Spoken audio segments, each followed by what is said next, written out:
Good morning, good afternoon, good evening. Welcome back to another video. Today we are going to talk about 10 biggest guinea pig care mistakes and how to fix them. So the following 10 guinea pig care mistakes are ones that stick out the most to me. So let's dive into a more detailed explanation. Number 1 is inadequate space. Guinea pigs need ample space to run, play, and explore. 8 square feet is the absolute bare minimum for 1 to 2 guinea pigs, although personally I would suggest 10 square feet. Male guinea pigs sometimes may require even more space than that. Using small cages can lead to stress and health problems. It can lead to negative behavior such as bar biting, fighting, boredom, or even depression.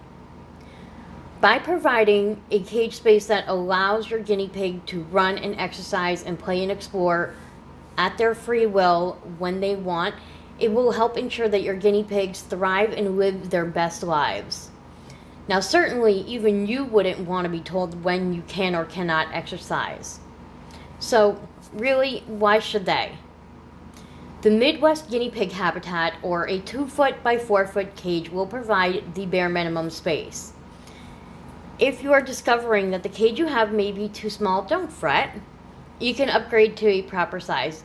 You can obtain a basic 2x4 CNC style cage on Amazon for as little as $40 or less. If you're using a store-bought cage, don't get rid of it. Put it into your garage or into storage or in a closet. You can still use this for emergency situations, or as a medical cage, or for transport to the vet. Second is a lack of a companion. Guinea pigs are social animals and thrive in pairs or small groups. Some countries even find it illegal to house just one guinea pig due to the potential for loneliness and depression, stress, and even illness due to being immunocompromised caused by the stress. Sometimes you will find the odd guinea pig that prefers to have their own cage space. However, this does not mean that they don't want another guinea pig friend nearby that they can talk to, smell, or weep with. There is nothing more exciting than seeing your guinea pigs popcorning and zooming around the cage together, or sometimes maybe even cuddle together.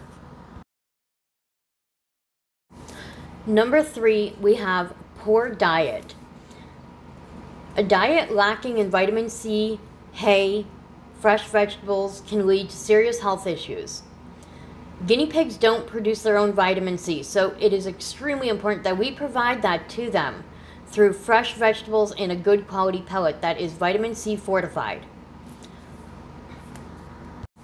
A good quality pellet is something that typically is Timothy based as the first ingredient and will not contain many fillers or any colorful bits and pieces. No nuts or seeds should be provided either, as guinea pigs can't digest this too easily. Trusted brands for guinea pig pellets are Oxbow, Small Pet Select, Living World Green, Martin Little Friends, Science Selective, Selective Naturals, and there are many others. Choosing a good quality hay is just as important as it makes up 80% of their diet. Good quality hay should be long strands that look as green as possible. Strands that are yellow or brown have been in the sun too long, and guinea pigs may not eat them. Not every strand will be eaten. They like to forage for the most perfect strand of hay, so providing a sufficient amount is crucial. If you're looking for ways to save money on hay, if you have a local farm or a farm supply store, you can get large bales for cheaper prices. I personally pay $8 per 50-pound bale of hay. Should you choose to go the route of getting bales of hay, there are ways to store it. You can store them in tote bins. You can store them in a hay bag. You can get big bags for the bale. I've seen them on Amazon and I believe on Temu. You can also store them in boxes. But as long as they stay dry and out of the humidity, that's what matters. Sitting at number 4, we have unsuitable cage substrates. Cedar and pine shavings, for example, can cause respiratory problems due to the phenols that are released into the air, and guinea pigs being low to the ground animals, their noses would be too close to these phenols and therefore would cause respiratory distress. Using kiln-dried pine is a safe option. Aspen is even better, and fleece is also another great option when used properly. Now, I've done a video previously talking about how to use fleece, and I can link that in the iCards for you. Some people choose to use paper bedding, such as Carefresh, and while that is an okay option, it is also on the pricier side, and if you have a larger cage, it might not be the best option for you. Number 5 on the list is poor hygiene. So you're probably wondering, what exactly do I mean by that? Well, a dirty cage can lead to respiratory infections as well as other illnesses due to the ammonia buildup. I would think that this is fairly self-explanatory, and based on the size of your cage space determines how frequently you should clean your guinea pig's enclosure. Common sense will tell you that if something is soiled, replace it with fresh. Whether it's disposable substrate or fleece, the way I like to think of it is I wouldn't want to sleep on soiled bed sheets, so I would change it. My guinea pigs are like family to me, and they will be treated as such. So if you notice your guinea pig's fleece bedding is soiled, change it. If you notice there's a section in their cage and you're using disposable bedding and that section is really soiled and dirty, do a spot clean. Clean out that section and put some fresh bedding in. Sitting in at number 6 is not enough hay. Now, as mentioned before, hay is 80% of a guinea pig's diet. Hay is absolutely crucial for a guinea pig's digestive health and should always be readily available. Using small hay racks that restrict the hay is not a convenient way to provide something that is 80% of their diet. While it does keep the cage cleaner looking, offering a loose pile that a guinea pig can burrow into will enhance their enrichment and make them happy. Now, while a lot of people don't agree with hay racks, there are a select few that I personally use that I feel can be considered safe and that don't restrict their hay. I have a video on that as well. I can link that in the iCards as well. Sitting in at number 7 is a lack of vet care. Regular checkups and prompt attention to illness are vital. If you don't have an exotics vet yet, don't fret. Scotty's Animals has a vet list on his website, and it shows great exotic vets worldwide that others within the guinea pig community have suggested and used and had great experience with. Establish a good relationship with an exotics vet, so if your guinea pig does become ill and you need to schedule an appointment, it will be a lot easier of a process for you. Sitting in at number 8 is unsafe toys. Now, there are certain toys like metal hay racks with small openings which can pose risk for injury. Wooden toys with dies or plastic toys with small bells inside can pose a risk for choking. If you are looking for great enrichment toys, look at the Oxbow line, or even the Pig Room has a great line of guinea pig safe chew toys. Chew toys made from natural grasses or Timothy hay are very popular choices, as are tunnels for added enrichment. You can even use something you already have at home. Everybody has this. Empty toilet paper tubes. You can cut it into shapes, you can hide little treats in it, you can stuff hay in it. Sitting at number 9 is not enough interaction.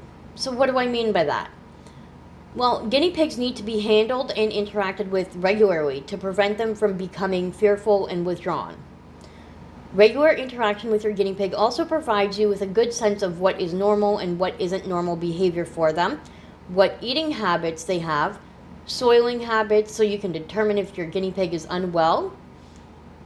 Regular interaction with your guinea pig will allow for an easier time to do nail trims or any grooming sessions that may be required depending on the breed you have. Guinea pigs also thrive on interaction with cage mates as well as their humans. Over time, you will notice your guinea pigs might greet you at the front of their cage for a treat. Sitting at number 10, we have improper handling. So, incorrect handling can lead to stress and injuries. Incorrect handling may scare your guinea pig and make them feel uneasy, causing them to react in the only way they know how, and that's using their teeth to cling on. In other words, if your guinea pig happens to bite you hard and all you're doing is holding them, take a step back and ask yourself, am I holding them correctly? I've also got a video on how to correctly hold and pick up a guinea pig. I'll link this in the iCards for you as well. And here's a bonus one for you. Number 11, utilizing Facebook guinea pig groups for medical advice. So as an admin and moderator to several guinea pig groups, I often find many posts on Facebook in the groups, and many of them are asking for medical advice involving situations that require immediate vet attention. Most admins and mods have other jobs outside the home, or they're busy at times, and we don't always get around to approving a post in a timely manner. Although we do try, we are not perfect. We are human. It's important to know that it's okay to ask for advice, but medical advice such as my guinea pig is having trouble breathing or my guinea pig isn't eating, these are situations that should be consulted with a vet. An in-person exotics vet is usually the best option, but I do understand not everyone has exotics vets nearby, or sometimes transportation will be an issue, or even a lack of funds at the moment. Having a credit card that you can use as an emergency situation, or if you sign up for Vetster, you can pay an annual fee that can get you up to 4 video consults with an exotics vet. Unlimited chat availability with a real vet tech to ask any of your medical concerns. And if you use the link in the description, you can save 40% off of your first consult. So while I'm not trying to say that you're not allowed to go to social media for asking advice about your guinea pigs, when it comes to medical advice, it's important to remember that certain situations require urgent care. And oftentimes people on Facebook are not going to be the ones that are able to help you. If your guinea pig might require antibiotics, then only an exotics vet can prescribe that.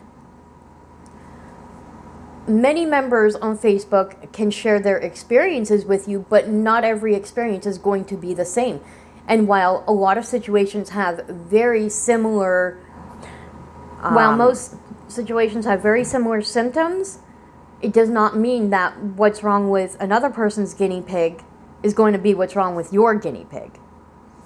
So it's very, very highly recommended to establish an exotics vet or utilize Vetster. But just remember that all advice given on Facebook groups is all armchair medical advice. It's to be taken with a grain of salt. I hope you've enjoyed today's video. If you think I've left anything out, or if you'd like to add anything onto what I've been saying, feel free to comment in the comments below. I'd love to hear your experiences as well. So until next time, see you next time.